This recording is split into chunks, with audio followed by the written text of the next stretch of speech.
Millet Marvels, changing the way world eats by Tenali Double Horse.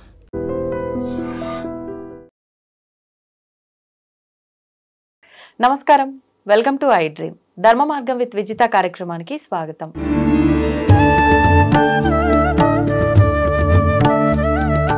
ప్రస్తుతం మనతో పాటు ఉన్నారు ప్రముఖులు శివరుద్ర సాధువు గారు. ఇప్పుడు గురుగారితో మాట్లాడి మరిన్ని విషయాలు తెలుసుకుందాం. నమస్తే అండి. నమస్కారం అమ్మా.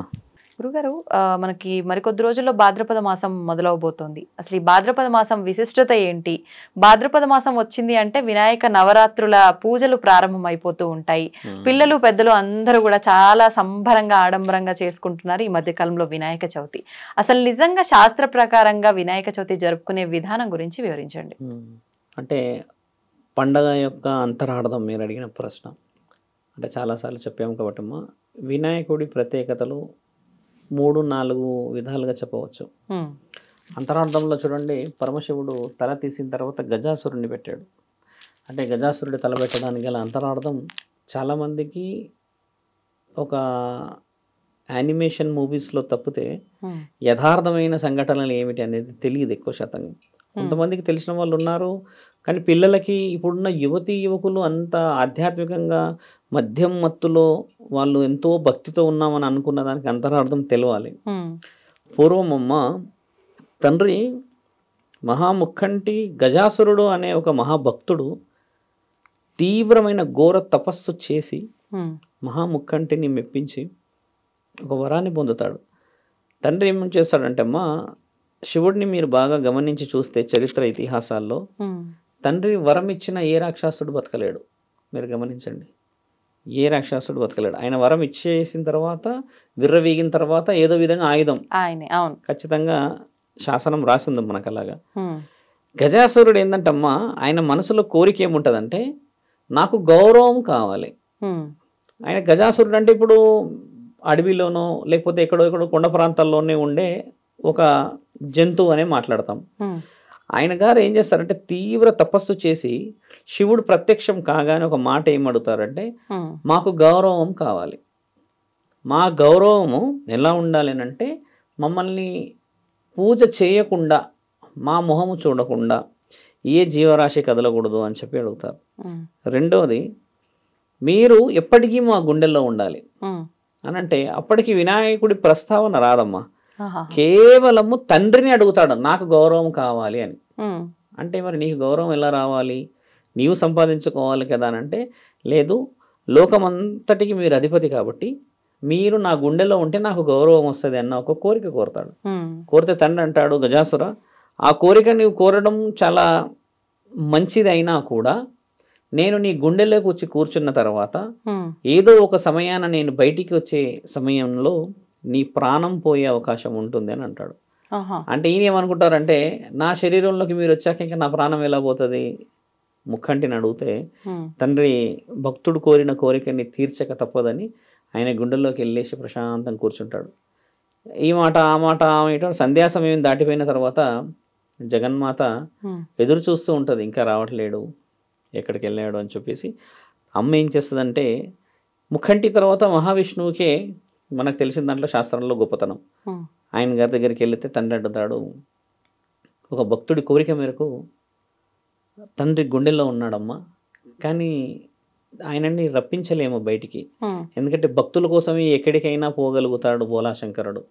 వరాలను ఇచ్చేస్తాడు, ఆయన ఏది కావాలన్నా చేస్తాడు, అందులో కేవలం ప్రేమ ధర్మం మాత్రమే చూస్తాడు. అంత సులభంగా గజాసురుడి గుండెలో నుంచి నీ నాదుడిని తీసుకురాలేము అని చెప్తే వ్యూహం రచిస్తారు అందరు కలిసి దేవాది దేవతలు. తెలివితోనే తేవలను, తెలివితోనే లేకుండా పోయి మనం ఏదైనా యుద్ధమో పోరాటమో మాట మర్యాద చేస్తే ముఖంటి కూడా ఒప్పుకోడు, ఎందుకంటే ఆయన ముల్లోకాధిపతి. వీళ్ళందరూ ఏం చేస్తారు, అమ్మని పంపించి తండ్రి విష్ణు, బ్రహ్మ, నారద మునివరిలో మిగతా ప్రమద గణాలు అందరు కలిసి ఈ బుడుబుక్కలు అంటారు తెలుసుగా అమ్మ, మనం ఊర్లలో ఎప్పటికి చూస్తాం, గంగిరెద్దు వేషాలు వేసుకొని కొంచెం డబ్బరకం ఇలా కొట్టుకుంటూ ఆడుతూ పాడుతూ వచ్చి మనల్ని కొంచెం ఆనందపడుతూ ఇష్టంగా వేస్తూ ఉంటాం. అలాగా వీళ్ళందరూ కలిసి గజాసురుడు ఉన్న ప్రాంతానికి వెళ్తారు. మహావిష్ణువు ముఖ్యమైన పాత్ర ధరించి అన్న డమరుకాన్ని వీళ్ళు అలాంటి వేషంలో వెళ్ళారు. అందరూ అలాంటి వేషాల్లో వెళ్ళిపోయి ఆ గజాసురుడు ఉండే దగ్గరే వీళ్ళ యొక్క కళని ప్రదర్శిస్తూ ఉంటారు. ప్రదర్శిస్తుంటే గజాసురుడు చాలా ఆనందపడతాడు. ఓహో, కళాకారులు ఇంత ఆనందంగా ప్రదర్శిస్తూ ఉన్నారు అని ఆయన చాలా చాలా ఆనందపడతాడు. ఎందుకంటే గజాసురుడు గుండెల్లో ముక్కంటి ఉండడం వల్ల ఈయన చాలా గౌరవాన్ని సంపాదిస్తాడు. ఆ గౌరవాన్ని సంపాదించి ఆయన గర్వంగా ఆనందంగా ఉన్న ఆ తరుణంలో ఆయనని మైమర్పించి ఒక్కసారి గజాసురుడు ఆనందంగా, నన్ను మీరందరూ చాలా ఆనందపరిచారు కాబట్టి నేను మీకు ఏదైనా ఒక వరం ఇవ్వాలనుకుంటున్నాను, లేదా ఏదైనా మాట నా నుంచి బహుమానం లాగా అన్న పొందాలి అని ఆయన చెప్పినప్పుడు ఈ దేవాది దేవతలందరూ ఏం చేశారంటే ఆనందంగా ఒక మాట మీరు ఏదైనా అడగండి అనగానే మహావిష్ణువు ఏమంటారంటే మీ గుండెలో కొలువై ఉన్న పరమశివుడిని మాతో పంపించండి అని అంటాడు ఒక మాట. తండ్రికి తప్పితే ఆయన గుండెలో ఉన్నట్టుగా ఎవరికి తెలియదు ఈ విషయం. అప్పుడు తండ్రి అనుకుంటాడు వచ్చింది జగత్కారకులు, మహావిష్ణువే వచ్చాడు ఇక్కడికి అని చెప్పేసి అప్పుడు ఆనందంగా ఇచ్చిన మాట తప్పదనగానే గజాసురుడి శరీరంలో నుంచి తండ్రి ఇలా బయటికి రావడంతోనే కోపంగా వస్తాడు. ఎందుకంటే తండ్రి కోరిక ఆయన కోరినప్పుడు ఏం చెప్పాడంటే నేను బయటికి వచ్చిన తర్వాత నీ ప్రాణం పోతుంది గజాసుర అని అంటాడు కదా.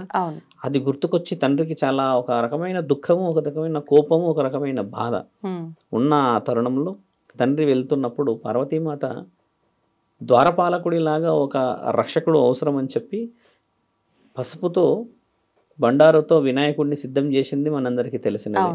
అలా చేసినప్పుడు తండ్రి అక్కడికే బాధలో వస్తుంటాడు ఆయన కైలాస పర్వతానికి. ఎంతో ఆలోచనతో ఎంతో దుఃఖంగా వస్తున్న ఆ తరుణం, వినాయకుడు అడ్డుకున్న ఆ తరుణం తండ్రికి ఒక వ్యూహం ఎలా వస్తుందంటే ముక్కంటి వ్యూహం చాలా గొప్పది అందుకే అంటాం. ఈయన అడ్డుకుంటున్నది పార్వతీమాత నుంచి వచ్చిన అంశ అయినా కూడా అడ్డుకోవడం నచ్చక తండ్రి ఏం చేస్తాడు మాట పెరిగి ఆ కోపంలో ఒక్కసారి త్రిశూలాన్ని ఉపయోగించగానే తల లేవడం చేత మిగతా దేవాది దేవతలందరూ వచ్చి చెప్పిన ప్రశ్న ఏంటంటే పార్వతీమాత సృష్టించిన ఆవిర్భావం ద్వారపాలకుడు అయి ఉన్న వినాయకుడు నీకు స్వయాన కొడుకు కాగలడు, కొడుకు యొక్క తలని మీరు అలా తీయడం చేత దాని అంతరార్థం మాకు తెలియరాలేదు అని బ్రహ్మ అడిగినప్పుడు తండ్రి చెప్పిన మాట పార్వతీమాత చాలా గట్టిగా అరుస్తుంది వచ్చి, ఎందుకంటే తల్లి కాబట్టి ఆ ఆవేదన వ్యక్తపరుస్తుంది. నాదా ఇంతటి పని మీరు చేశారు కాబట్టి నాకు నా పుత్రుడే కావాలి అంటే తండ్రి ఏమంటే నీ పుత్రుడు నీకు తిరిగి రాడు, ఒకసారి శరీరం నుంచి వేరైన తల మళ్ళీ ఆ స్థితికి రాలేదు పార్వతి అని అంటే నాకు నా కొడుకు ఊపిరితో కావాలి, ఆయన ఆటపాటలు, ఆయన ఇంట్లో ఉన్న మర్యాదలు, ఆయన గారాబాన్ని నేను చూడాలి అని అన్నప్పుడు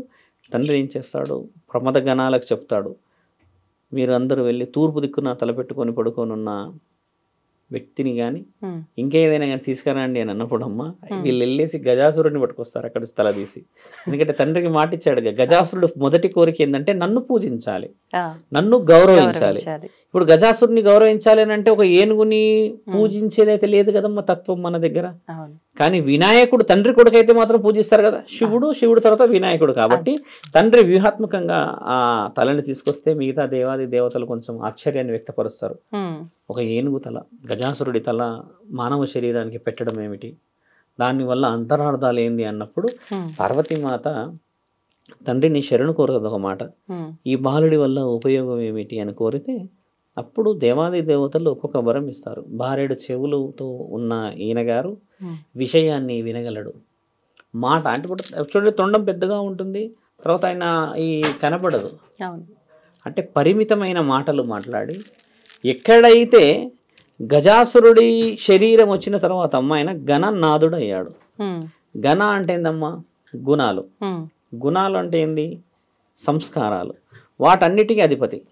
ఇప్పుడు వినాయకుడి ప్రత్యేకత మీరు అన్నట్టుగా చరిత్ర ఆవిర్భావంలో ఆయన శరీరం ఎలా పుట్టిందో చెప్పాము, కానీ ప్రత్యేకతలు ఇప్పుడు సమాజానికి ఏ విధంగా వచ్చాయి అవి ఇప్పుడు మీరైనా మేమైనా చిన్నదైనా ఒక అడుగు ఇంతైనా తెచ్చుకుంటాం ఇంట్లో. ఆ ప్రత్యేకతలు ఎందుకు భూమండలానికి వచ్చాయనంటే గజాసురుడి కోరిక ఏంటంటమ్మా నన్ను ప్రతి ఒక్కళ్ళు గుర్తుపట్టి పూజించాలి అన్నందుకు సకల కార్యక్రమాలకి కార్యసిద్ధి అవుతాడు. కార్యసిద్ధి కావడానికి గల కారణం ఏంది, బ్రహ్మ వినాయకుడికి ఆ రూపాన్ని చూసి ఎవరు పిల్లలు పెళ్లి చేసుకోవడానికి ఇవ్వరమ్మా, ఇవ్వకపోవడం చేత బ్రహ్మే 2 పుత్రికలని పుట్టించుకొని వాళ్ళ పేరు బుద్ధి సిద్ధి అని పెట్టి తండ్రికి అప్పచెప్తాడు, వీళ్ళ ద్వారా మీరు లోకాలని వేలాలి అని అంటాడు. గణపతికి బ్రహ్మపుత్రికలు వాళ్ళు, బుద్ధి సిద్ధి, వాళ్ళిద్దరిని పెళ్లి చేసుకున్న తర్వాత అమ్మ మీ వాళ్ళకి పుట్టిన పిల్లలు శుభం లాభం. ఇప్పుడు శుభం లాభం అనేది మనకి ప్రతి ఒక్కరికి తెలుసు, కానీ ఆ శుభం లాభం అనేది వీళ్ళ కొడుకులే, గణేశుడి కొడుకులు వాళ్ళిద్దరు. ఇప్పుడు అది మనందరికి తెలిసిందే, కానీ అది ఇదే అని ఎవరికి తెలియదు. అంటే మన చరిత్ర చాలా గొప్పదని ఎందుకు చెప్తున్నట్టమ్మా, బుద్ధి సిద్ధి అంటేనేమో వినాయకుడికి తోడైన వాళ్ళు, ఆయనని కొలిచిన వాళ్ళు ఎవరైతే ఉంటారో, ఇప్పుడు వ్యాపారం కార్యం, ఈ కార్యంలో ఉండేది పిల్లలు, కార్యాన్ని చేయించేది వినాయకుడు, కార్యానికి బలాన్ని వ్యాపారానికి అభివృద్ధి చేసేది భార్యలు. అందుకు కాబట్టి ఆయన గారి వల్ల మనకి 4 లాభాలు కలిసి వస్తాయి, బుద్ధి సిద్ధి శుభం లాభం. ఇలా రావడం చేత వినాయకుడికి మొదటి పూజ అందుకోవడానికి కారణం ఏంటంటే శివుడంతటి గొప్పతనం రావాలి అని చెప్పి శివుడి ద్వారా జరిగిన అమర్యాద, ఒక విధంగా చెప్పాలంటే తండ్రి కొడుకుని తల తీయడం అనేది అమర్యాద కదమ్మా. ఆ అమర్యాదకి పూర్తి అవగాహన, పూర్తి ఒక భక్తితత్వం రావాలి అని అంటే ముక్కంటి కంటి ముందు ఆయన కన్నా కొడుకుని పూజించాలనేది శాస్త్రీయత. ఎందుకంటే అప్పుడే ఆయన మనశ్శాంతిస్తాడు. తర్వాత ఇంకొక విషయం చాలా మంది తెలుసుకోవాల్సింది ఏంటంటమ్మా, వినాయకుడి ప్రత్యేకతలు మాట్లాడితే శరీరంలో ఒక్కొక్క వివరణ ఒక్కొక్క విధంగా అందించారు. ఇప్పుడు ఆయనకి చెవులు పెద్దగా ఉండడం చేత మనం తెలుసుకోవాల్సినవి ఏమిటంటే వినాలి విషయాన్ని, రూపాన్ని బట్టి మాటలు. మనం చూడండి, అవతల వ్యక్తిని మాట్లాడనీయకుండానే మనము సంభాషణ మధ్యలో అడ్డుకొని ఇబ్బంది పెడతాం కదా, అలా కాకుండా పెద్ద చెవులు ఉన్న వాడి ద్వారా తెలుసుకోవాల్సింది ఏంటంటే విషయం వినాలి. ఈ ఇక్కడికి వచ్చేవరకు ఏంటంటమ్మా, ఆయన గారి మాట్లాడే పద్ధతికి ఆ మొహం కింది భాగంలో ఏమంటారంటే ఈ మూతి భాగం చిన్నగా ఉంటుంది, ఏంటంటే నువ్వు మితముగా మాట్లాడాలి. ఆయుధాలు చూడండి, తండ్రి చేతిలో ఉండేటి అన్ని ఎక్కువ శాతం గమనిస్తామా, ఎవరి మీద ప్రయోగించిన ఆయుధాలు ఉండవు ఆయన చేతిలో. గమనిస్తేమ్మా ఎలాగ మూషిక వాహనుడు ఆయన వాహనం అని మనము చాలా తక్కువగా చూస్తాం, కానీ మూషిక వాహనుడు యాక్చువల్లీ ఆయన రాక్షసుడు. ఆ రాక్షసుడు విర్రవీగుతూ ఉంటే పక్క రాజ్యంలో ఆ నోట ఈ నోట తండ్రికి ఆ విషయం అందినప్పుడు ఈయన గారే వెళ్ళి ఆయన గారిని అంతం చేస్తే ఆయన గారు అంటారు, మొదటి ప్రశ్న, అంత రాజ్యాన్ని అంతా మీరు నాశనం పట్టించేశారు, మరి ఇప్పుడు నన్ను ఎవరు ఏలుకోవాలి అని అంటే తండ్రి అంటాడు, నీవు నా వాహనమై ఉండాలి అని అన్నప్పుడు తండ్రి దాని మీద పోయినట్టు ఎక్కడ ఉండదు, వాహనదారుడు అంతే పక్కన ఉంటాడు. చిన్న చిన్న విషయాలకు వినాయక చవితికి ముందు ఇంట్లోకి ఎలుకలు వస్తే శుభసూచకం అని చెప్పి పెద్దలు ఉంటారు, మీకు తెలుసో తెలియకపోయిండొచ్చు. ఎలుకలు వస్తే ఎందుకు వచ్చిందంటే తండ్రి వస్తున్నాడు కదా, వాహనం వచ్చింది. కొంత పెద్ద వ్యక్తులు అంటారు, అంటే కొంచెం ఓల్డ్ ఉన్న వాళ్ళు అంటారు. అది వచ్చినప్పుడు మన వాళ్ళు ఏం చేస్తారంటే కొంతమంది అదేదో పెట్టి ఇదేదో పెట్టి అదే పెట్టి చంపేస్తారు, కానీ యాక్చువల్లీ ఏంటంటే ఆ దుస్తులు పాడు చేస్తుందన్న ఉద్దేశమే. మొదటి శుభ సూచకము అందరి ఇంట్లోకి రాదమ్మా ఎలుక, మీరు అది కూడా గమనించాలి. ఇప్పుడు అందరి ఇంట్లలోకి రాదు, వినాయకుడు కూడా అందరి ఇంట్లలో ఉంటాడు, కానీ బలం అందరికీ ఉండదు, అది గమనించాలి. తండ్రి వచ్చే ముందు కొన్ని సూచకలు అలా జరుగుతాయి. కొందరి కళలో లడ్డు కనబడుతుంది, ఇంత భారీగా కనబడింది స్వామి అంటారు లడ్డు. చాలా మంది మన వాళ్ళు భ్రమపడతారు తిరుపతి లడ్డు అని. ఈ మీరు అన్నారు ఇందాక భాద్రపద మాసం అని అన్నప్పుడు ఈ సమయంలో వచ్చేది గణనాథుడే కాబట్టి ఆయన గారి వివరణలకి ఆ ఇంట్లో కొడుకు పుడితేనో లేకపోతే ఇంకేదైనా జరుగుతేనో మనం కోరుకున్న కోరికకి ఆయన నిదర్శనం ఇచ్చి వెళ్తున్న వాళ్ళ ఇంట్లో పూజలు అందుకుంటారు. ఇప్పుడు ఒక విగ్రహాన్ని ఒకే అడుగు ఎందుకు పెట్టాలి? యాక్చువల్లీ వినాయకుడిని పెట్టేది కూడా ఒకే అడుగే, ఈ భార్యలు పెట్టేది ఎక్కడ లేదు మన దగ్గర, అది మన భక్తితో పెట్టుకుంటున్నాం. ఆయన గారిని పెట్టడానికి గల అంతరార్థం ఏంటంటమ్మా, గజాసురుడు కోరిన కోరికలో నన్ను ప్రతి ఇంట్లో పూజించాలి, పూజించిన తర్వాత మేము మళ్ళీ తిరిగి ఇక్కడికి చేరాలి అంటే తండ్రి గౌరవం ఏంటంటే పరమశివుడు పార్వతీమాత ఎక్కడైనా కూర్చున్నప్పుడు గమనించండి అమ్మా, విగ్రహంలో ఇద్దరే ఉంటారు, కానీ మీరు ఈ ఒక నియమంతో గమనించి చూస్తే ఆ పటంలో ముగ్గురు ఉంటారు. తండ్రి నెత్తిలో గంగమ్మ కూర్చుంటుంది, తర్వాత ఇద్దరు భార్యాభర్తలు, అంటే తండ్రి ఇద్దరు అమ్మలతో కూర్చొని ఉంటాడు. ఇక్కడ అమ్మ గంగామాత తండ్రికి తలపై ఉండడం చేత అందరూ పూజించిన ఈ నవరాత్రులు ఏతుంటదమ్మా అంటే నవగ్రహాలు మన దగ్గర అధిపతి, అంటే 9 గ్రహాలని ఈయన చుట్టి వస్తూ ఉంటాడు. ఎలా చుట్టొస్తాడు దానికి అర్థం ఏందనంటే గణపతి ఎలా చుట్టొస్తాడు. ఒకప్పుడు పరీక్ష జరుగుతుంది అన్నదమ్ముల మధ్యలో, మనందరికీ తెలిసినదే.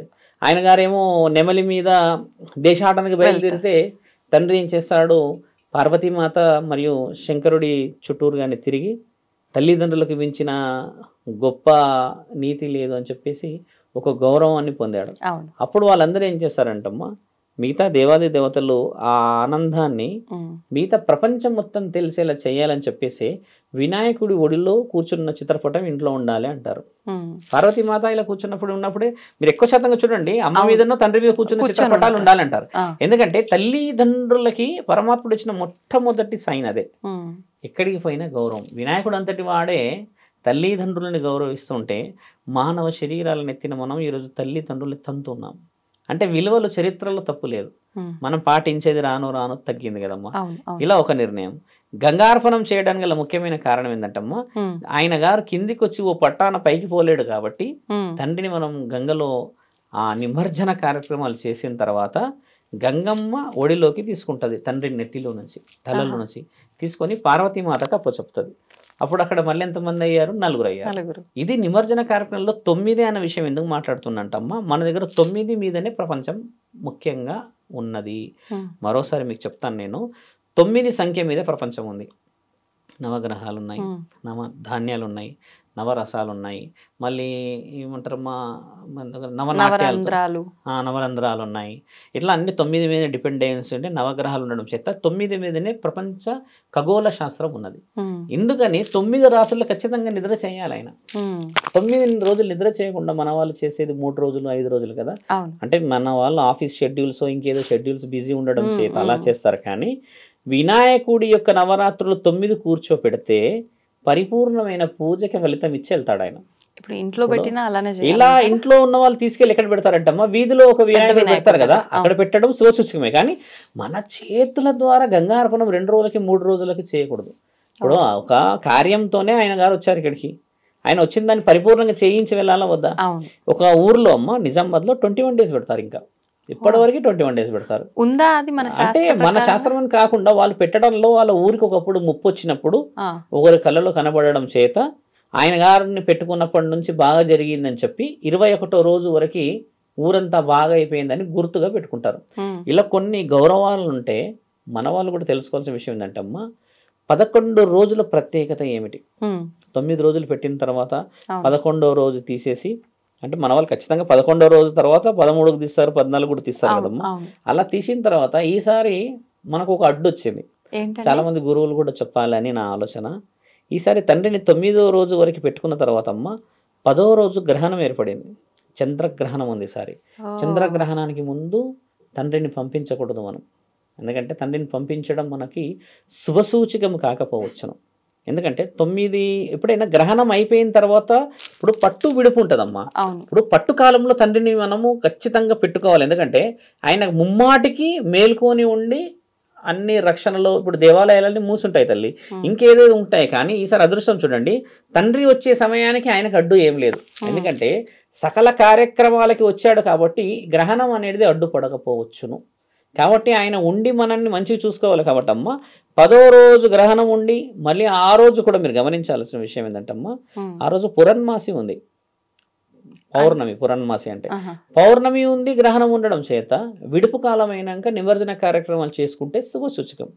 చాలా మంది పురోహితులు మొన్న గుడిలో కూర్చున్నప్పుడు వచ్చి చెప్తున్నారు, స్వామి ఛానల్లో మాట్లాడేటప్పుడు చెప్పండి, 9వ రోజు తర్వాత గ్రహణం ఏర్పడుతుంది, మన వాళ్ళందరికీ చెప్పాలి, లేకపోతే చిన్న చిన్న మిస్టేక్స్ అవుతాయి అది అని. అంటే నిన్న జరిగిన సందర్భం చెప్తాము. వినాయకుడిని తీసుకొని వస్తున్నారు పిల్లలంతా. వినాయకుడు తెచ్చేది కూడా హెవీ టన్ను, అంటే వెయిట్ ఎక్కువ ఉండడం చేత డైరెక్ట్గా డీసీఎం అంతా బోల్తా పడిపోయింది. వినాయకుడు వెనకాల పడి తలభాగం ఇదంతా మొత్తం ఇబ్బంది అయింది కదా. ఎంత బాధ అవుతుంది. ఇలాంటి కొన్ని అవాంఛనీయతలు రాకూడదు. మళ్ళీ ఇప్పుడు పూణేలో కరెంట్ షాట్ వచ్చింది మొన్న రీసెంట్గా. ఈ కరెంట్ షాట్లు, ఆ షాట్లు, ఈ షాట్లు రావడం వల్ల ఏమవుతుంది అంటే వినాయకుడిని నేరుగా తిట్టేస్తాం మనం. దేవుడే ఉంటే అవుతుందా? ఇలాంటివి చేయడం కూడా ముందు పరమాత్ముడు చెప్పేది ఏంటంటే ఒక నిర్దిష్టమైన నిర్ణయం అవసరం. బరువు, చుట్టుపక్కల కరెంట్ కానీ, చుట్టుపక్కల వాతావరణం కానీ, పెద్ద మనుషులు ఉండాలి తల్లి. అంటే చిన్న చిన్న చిన్న చిన్న చిన్న చిన్నగా ఉండడం చేతందంటే నెక్స్ట్ జరిగేది మనం ఆలోచించాలి, చేయకపోతాం. ఇంకోటి ఏంటంటే మా ఎక్కువ శాతం గమనించండి, ఈ మద్యం ఈ తాగి ఉండడం చేత ఏమవుతుంది, ఎక్కువ శాతం మంది పిల్లలు కేవలం అక్కడ ఆ సౌండ్ సిస్టమే వినబడుతుంది వాళ్ళకి. ఆ ఆట, ఆ ఆనందం, ఆ ఏమంటారు ఎంజాయ్మెంటే కనబడడం చేత భక్తి తత్వం తగ్గిపోతుంది. ఇప్పుడు వినాయకుడు వచ్చేదేమో మనకు బాగు చేయాలని, మనమేమో మన ఆరోగ్యంతో పాటు అన్నీ పాడు చేసుకొని ఆయనను పంపిస్తాం. అలా వెళ్తాడు ఆయన. ఆయనకైనా వెళ్ళాలనిపిస్తుందా? ఆయన ఒక ప్రశాంతమైన వాతావరణంలో ప్రశాంతమైన ఆలోచన బుద్ధి సిద్ధి అని అంటే అమ్మ పిల్లల్ని కూర్చోపెట్టి సరస్వతి హోమం చేయించేసి వాళ్ళందరికీ పెన్సిల్ కానీ పలకలు కానీ ఇంకేదో ఇచ్చే కార్యక్రమం ఎంత బాగుంటుంది అంటే ఇది వినాయకుడికే చెందుతుంది. సరస్వతి మాత తర్వాత ఆ పూజలని అందుకునే ఒకే ఒక్క దేవుడు వినాయకుడు. ఎందుకంటే స్వయాన వాళ్ళ పిల్లలు ఈయన గారికి భార్య, 2 భార్యలు, మళ్ళీ వాళ్ళకు పుట్టింది శుభం లాభం కాబట్టి వినాయకుడికి చెందుతుంది. తర్వాత మనము ఇప్పుడు వాయనాలు ఇచ్చుకునే కార్యక్రమాలు ఆయన గారికి ఇవ్వాలి. ఎందుకు వాయనా కార్యక్రమాలు అంటే ఆయన master approval personality. Master approval అంటే ఏంటంటే అమ్మా మహాముఖ్యంటిని గెలిచినవాడు కాబట్టి మనకి ఈయన గారి విషయంలో ఏదైనా మనం కోరుకున్న కోరికలకి ఆయన వచ్చేది ఏంటంటే సకల కోరికలను తీర్చడానికే ప్రతి విగ్రహంలో కొలువై ఉంటాడు. అన్నీ సేకరించి తీసుకెళ్ళి ఎవరికి న్యాయం చేయాలి, ఎవరికి ఏది అప్పచెప్పాలి, ఎవరికి ఎలాంటిది కావాలనేది ఫిల్టరైజేషన్. అందుకే మనం 12 మాసాలకి మళ్ళీ ప్రత్యేకత పెట్టుకుంటాం. కార్యసిద్ధి వినాయకుడు అని అన్నప్పుడు ఆయన తన కార్యం చేయించుకోవాలి కదా మనం. అంటే ఏదో ఒకటి అప్పచెప్తే ఆయన ఏదో కోరుకుంటాడు. లేకపోతే ఆయన ఎక్కువ శాతం చూడమ్మా వినాయకుడికి ముఖ్యంగా పోయే ఒకే ఒక పాయసం అటుకుల పాయసం అంతే. నిన్ను అంగరంగ వైభవంగా ఎక్కడ అడగలేడు, శాస్త్రంలోనే రాయబడి ఉంది అది. కాబట్టి ఆ అటుకుల పాయసం పెట్టిందంటే ఆనందంగా తింటాడు, ప్రశాంతంగా వెళ్తాడు. కాబట్టి ఆయన వచ్చే ఆ 11 రోజుల్లో మనం పని చేయించుకోవాలి. ఇలా చెప్పేటోళ్ళు ఎవరున్నారు మీరు గమనించండి. పురోహితుడు వస్తాడమ్మా బాగా బలంగా, ఆ రోజు 7, 8 ఆర్డర్లు ఉంటాయి ఆయనకి, డమడమడమడమడం అని చెప్పి వెళ్ళిపోతాడు కదా. మరి పురోహితులు కూర్చొని చెప్పాలన్నా వద్దా? ఇది అంటే వ్యాపారం రీత్యా ఓకే బాగుపడడానికి అందరు పోతున్నారు, కానీ అక్కడక్కడ చెప్పే తత్వం వస్తేనే ఈ పిల్లలలో మార్పు. లేకపోతే మరి వినాయకుడి ఆ యొక్క ఇప్పుడు చరిత్ర అంతరార్థం గజాసురుడు గురించి మాట్లాడి మన వినాయకుడు లోకల్ దాకా వచ్చినామని అంటే ఇంత ఓపిక ఎవరికి లేదు. జస్ట్ ఒకటే ఉంది ఏంటంటే అది డీజే సౌండ్ వినబడితే అప్పటికి మనం జై బోలో మహారాజ్కి అని వెళ్తారు కదా. అది తగ్గించుకొని మన భక్తిని ఈ విధముగా మన పూర్వీకులు పాటించే వాళ్ళు ఈ విధముగా మనం పోతున్నామని చెప్తే అమ్మా నెక్స్ట్ జనరేషన్ సేఫ్. ఇప్పుడు విగ్రహారాధన కూడా మీరు అన్నట్టు 1 అడుగు విగ్రహం అన్నారు, కానీ అసలు అమ్మవారు చేసింది పసుపుతో గణపతి. మరి మనం విగ్రహారాధనలో మళ్ళీ మట్టి విగ్రహారాధన చేయాలి. మట్టితో చేసిన గణేశుడిని ఎందుకు చేయాలంటే తండ్రి పోవాలి కదా. ఇప్పుడు సిరామిక్ కోటింగ్ కలరింగ్ చేస్తే అమ్మ తండ్రి ఆ ఇనుముతో ఉన్న వాటిదల్లో ఆయన ఇరుక్కుపోయి ఉంటాడు అక్కడ ఆ నీళ్ళల్లో. మీరు గమనించండి, ఇప్పుడు మీరు నిమజ్జనం చేశారు ముందు ఒక లారీలో, నేను ఇంకొక లారీలో 2-3 గంటల తర్వాత వచ్చాను కమ్మా. మీ గణేశుడు ఆ నీళ్ళల్లో ఒక కన్ను మునిగిపోయి ఇంకో కన్నుతో చూస్తూనే ఉంటాడు. ఎంత బాధాకరం. తండ్రి మునగడు. హెవీ వెయిట్ల వల్ల 100 గణేశులు అక్కడ ఉంటారు. అదే మట్టితో ఉంటే ఏమవుతుందంటే అమ్మా లోపలికి పోయిన తర్వాత ఒక ½ అన్ అవర్ టు మ్యాక్స్ ఒక 1 అవర్లో కరిగిపోవడం చేత తండ్రి పరిపూర్ణంగా పైకి చేరుతాడు. దీని అంతరార్థం అది. ఈ రోజు నువ్వు ఆనందానికి చేసేసుకుంటా పోయిందంటే అమ్మా ఆనందం మంచిదే, డబ్బులు ఉన్నాయి కదా అని పండగ చేసుకోకూడదమ్మా. పండగ చేసుకుంటే అందరికీ డబ్బులు రావాలి, అందరూ సుభిక్షంగా ఉండాలి, ఇదే ఆయన అంతరార్థం. కాబట్టి వినాయకుడి యొక్క విశేష వివరణలు ప్రతి కుటుంబానికి చేరాలి. ఆయన గారి విషయాలు చెప్పుకుంటూ పోతే చాలా వస్తాయి. కాబట్టి పత్రి గురించి కూడా 2 మాటలు. అంటే ఇప్పుడు అలా కాకుండా అమ్మా ఇప్పుడు జనరల్ గా మన వాళ్ళు పూజించే వస్తువులు 21 రకాలు పెడతారు. ఇప్పుడు పత్తి అనే దాంట్లో పత్తి గురించి మాట్లాడితే very less weight. Less weight అంటే మీకు అర్థమైందా? ఆయన ఎందుకు ఆశిస్తాడు? ఆయన ఎక్కడి నుంచి వచ్చాడు? మొదట అంతరార్థం తీసుకోండి. మొదట నేను మీకు చెప్పినప్పుడు గజాసురుడు వచ్చేది ఎక్కడి నుంచి? అడవి నుంచి. కాబట్టి అడవిలో నుంచి వచ్చిన ప్రతి వస్తువు కోరుకుంటాడు ఆయన.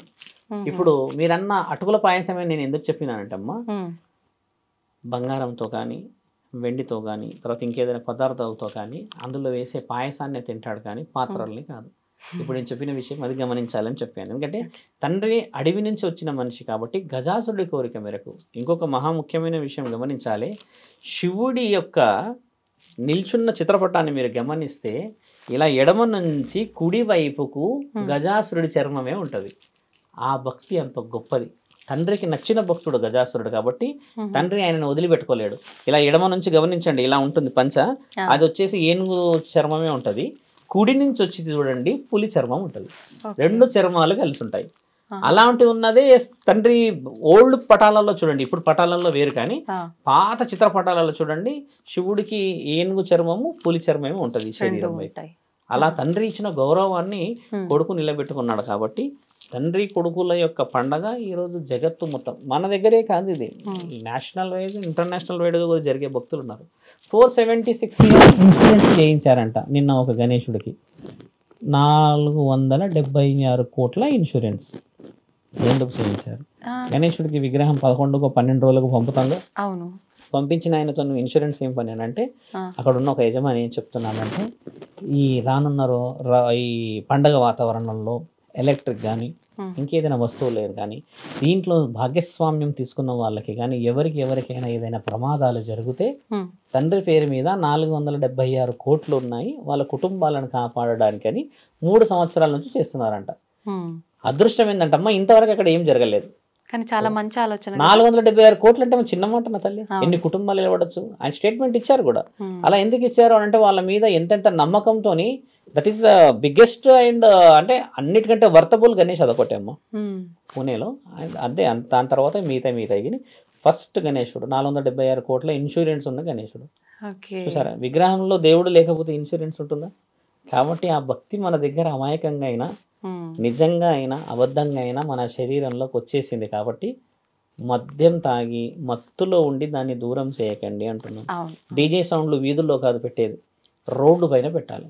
వీధుల్లో పెట్టుకోవడం వల్ల ఏమవుతుందంటే అమ్మా కొంచెం హార్ట్ స్ట్రోక్ ఉన్న వాళ్ళు, చిన్న పిల్లలు, వీళ్ళకి డిస్టర్బెన్స్ డమా డమా డమా అన్నది. అదే నువ్వు రోడ్డు పైకి వస్తే నీకు ఎవాపరేషన్ అంటే గాలి వాతావరణం ఉండడం చేత సౌండ్ కొంచెం కంట్రోల్కి వస్తుంది. ఇవన్నీ పాటించాలి.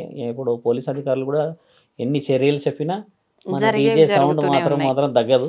కాకపోతే కొంచెం ఆలోచన చేసుకోవాలని చెప్పి ప్రేక్షకులందరికీ వినాయక చవితి శుభాకాంక్షలమ్మా. థ్యాంక్ యూ అండి, మీకు కూడా వినాయక చవితి శుభాకాంక్షలు. ధన్యవాదాలు. తవ్వండి, తవ్వుతూనే శివలింగం సరే దాన్ని అట్లా కప్పేసేయండి, చూపించదండి. మూర్తి పూజ కాదు, సాక్షాత్ బ్రజేంద్ర నందన భగవాన్ ఉన్నారు మూర్తిలో. ఏమీ ఆశించకుండా ఆరాధించే వాళ్ళు కూడా ఉన్నారా ప్రభుజీ? నిజమైన భక్తి అంటే మనకు తెలియదు కాబట్టి